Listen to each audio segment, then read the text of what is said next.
here's a stat. The more things change, the more they stay the same. Over the last 10 years, no team has had a better record against the Lakers than the Clippers, who with last night's win have now won over 72% of their games against the purple and gold. And so I feel like there's so many different places to go with this. But generally speaking, let's just start with impressions that we see coming out of last night, these two remade teams in a game that did have a playoff atmosphere. Yeah, like to me, I watched the Lakers, I watched the Clippers, and you watch kind of everything that everybody has been talking about all year. Who's got more depth? Who's got more star power? And look, the Lakers had a lot of star power. They got some unexpected contributions from Danny Green going for 28, but the Clippers were a better team. They had better depth, and you could see it all night long. Now, the one thing that I mentioned in the open is that maybe the most important part of what we saw last night happened in the stands, and I want to explain what I mean.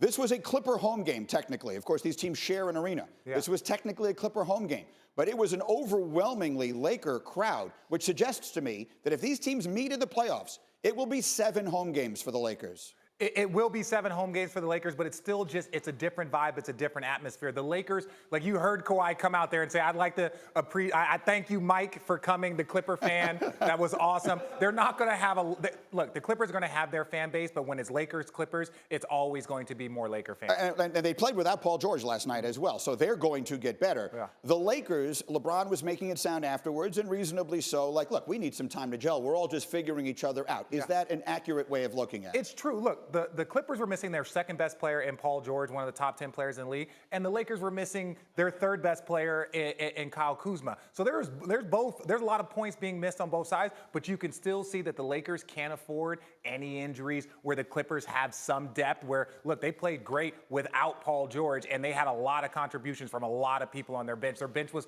like plus 40 versus combined, all the guys, and the Lakers bench was minus 50. I mean, the Clippers are so...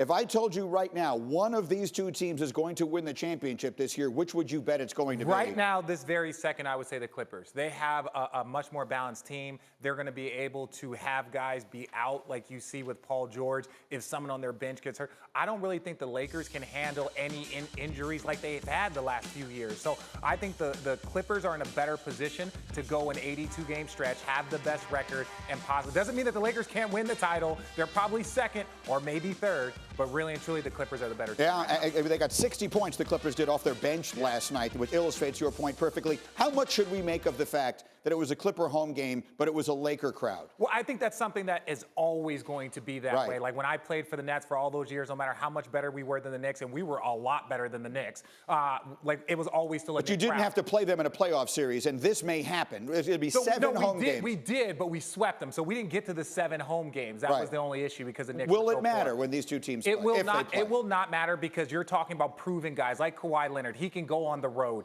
You're talking about Paul George. They can go on the road and win in a hostile environment. Not even talking about being at home in a hostile environment. It won't be that hard. They don't have to go on the road to be in a hostile environment. Kawhi Leonard's opening speech last night got booed out by the crowd. That's what they're dealing with. Thanks for watching ESPN on YouTube. For more sports, highlights, and analysis, be sure to download the ESPN app. And for live streaming sports and premium content, subscribe to ESPN Plus right now.